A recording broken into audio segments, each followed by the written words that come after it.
से नाप करके 3 पग पूरे कर लीजिए। अर्थात बलि कहता है सब कुछ ले लिया तो मुझे क्यों छोड़ा, अपने चरण पधरा करके हमको भी तो अपना लीजिए, हमें भी तो अपना बना लीजिए। बोले भक्तवत्सल भगवान की।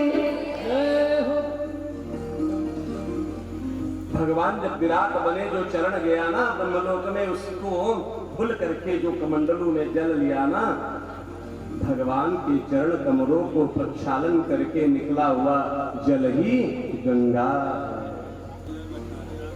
भगवान ने मत्स्य अवतार धारण किया है। कहते हैं भगवान ने एक और अवतार धारण किया। कौन सा?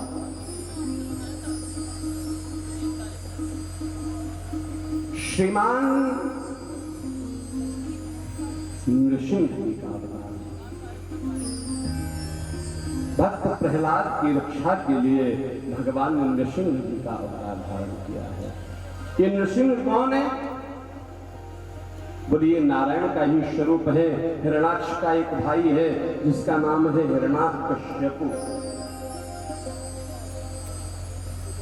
उसके संहार के लिए भगवान नृसिंह का स्वरूप धारण करके आए। उसका संहार क्यों किया? बोले उनका एक छोटा सा बालक है। कौन? प्रहलाद।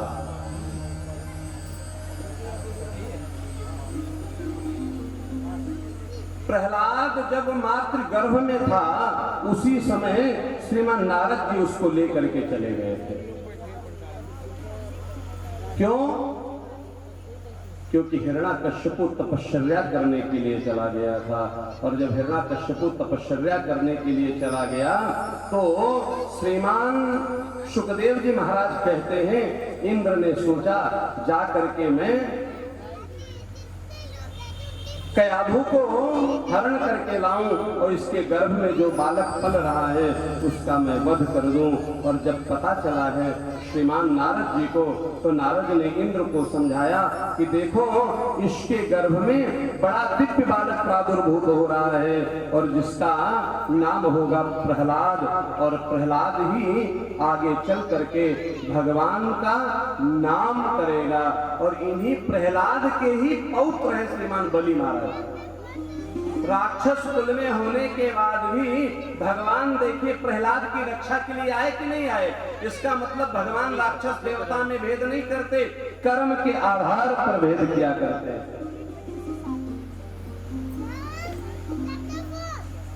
प्रहलाद का जन्म हो गया,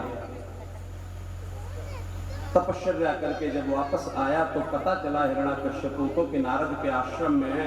वहां से लेकर के आया। प्रहलाद 2.5 वर्ष का हो गया। राक्षसीय गुण सिखाते हैं, लेकिन नारद जी की संगति में रहने के बाद वो तो भजन करने लगा है, जप करने लगा है, तप करने लगा है। शंडामर्ग नाम के शिष्यों के पास भेजा और वहां भी जाकर के वो तो भजन ही करते हैं, तप की ही बातें करते हैं। बड़ा क्रोध आया,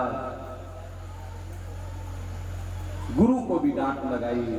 आपको समझ नहीं आता है कि हमने इनको क्या सिखाने के लिए कहा है? आप बताओ इनको कि ब्रह्मांड में अगर कोई ईश्वर है तो हिरण्याकश्यपु है, नारायण कोई ईश्वर नहीं है। और अपने दाऊ के पिता के हत्यारे का भजन करता है। लेकिन इनको तो अलग ही रट लगी है। समस्त शाखाओं को एकत्र करते, श्रवणम कीर्तनम विष्णु,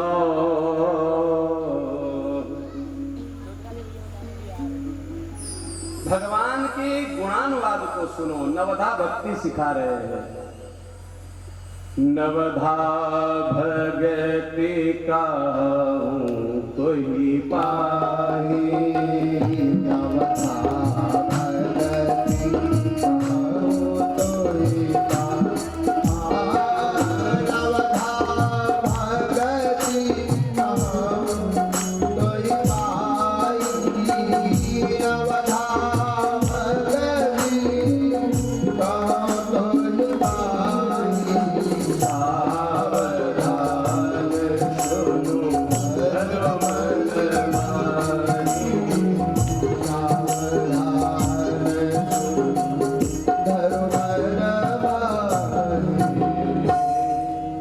भक्ति का उपदेश करते। पिता आया खींचता हुआ महल में लाया है और कहा जिस ईश्वर को स्मरण करता है बता कहां है। महाराज आकाश मार्ग में ले जाकर के पृथ्वी पर फेंका गया, सर्प से कटाया गया, लेकिन ईश्वर रक्षा करता है। और प्रहलाद जी कहते हैं आप क्या पूछते हो भगवान कहाँ है? आपको मैं क्या बताऊं प्रभु, मेरे में ही नहीं भवतश्चराजन, भगवान तो आप में भी है। ऐसी कौन सी जगह बताऊं जहां पर भगवान नहीं है? हरि व्यापक सर्वत्र समाना, प्रेम ते प्रगट हो जिस प्रकार से आपके घर में गेहूं का बोरा रखा रहे, बीज उसमें भी है लेकिन उससे अंकुर प्रस्फुटित नहीं होता है। अंकुर कहाँ प्रस्फुटित होता है? जब खेत में डालते हो, जुताई करते हो, जल डालते हो, खाद पानी डालते हो, वैसे ही हरि तो हर जगह है लेकिन उसमें भक्ति का खाद पानी चाहिए। वो नहीं डालोगे तो दिखेगा नहीं। न केवलं मे भवतश्चराजन्। अच्छा, नग्न तलवार निकाल ली है महाराज और जैसे मारने के लिए उद्यत हुआ, एक क्षण के लिए तो शहर गए श्रीमान प्रहलाद जी।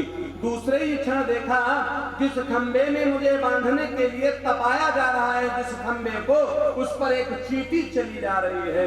इस तपते हुए खंबे पर भी शीतलता का अनुभव करती हुई एक चींटी चली जा रही है। ये हरि की कृपा है। विश्वास और दृढ़ हुआ और जैसे ही खड्ग का प्रहार करना चाहा है, खंभा फट गया। नृसिंह भगवान का प्राकट्य हुआ। बोले नृसिंह भगवान की जय हो।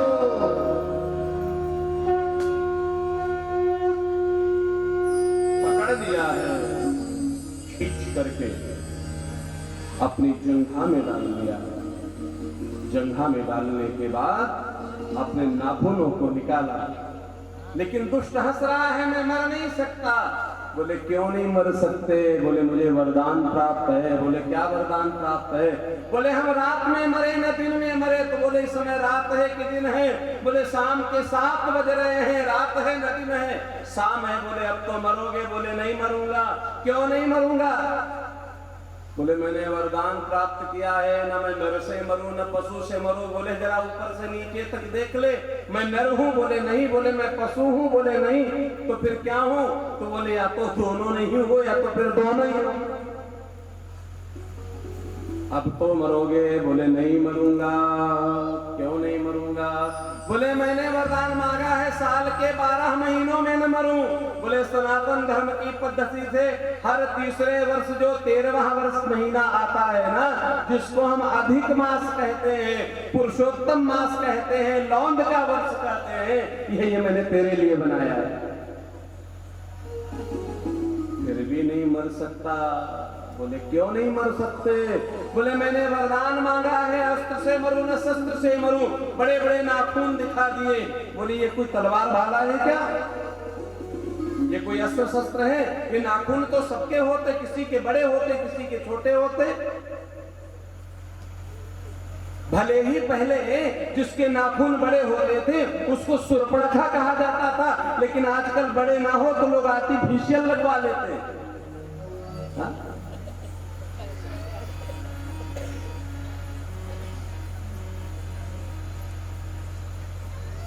नाखून अस्त्र शस्त्र नहीं है। अब तो मरोगे। भगवान को ऊपर से नीचे तक देखा, पूर्व जन्म का स्मरण हो आया।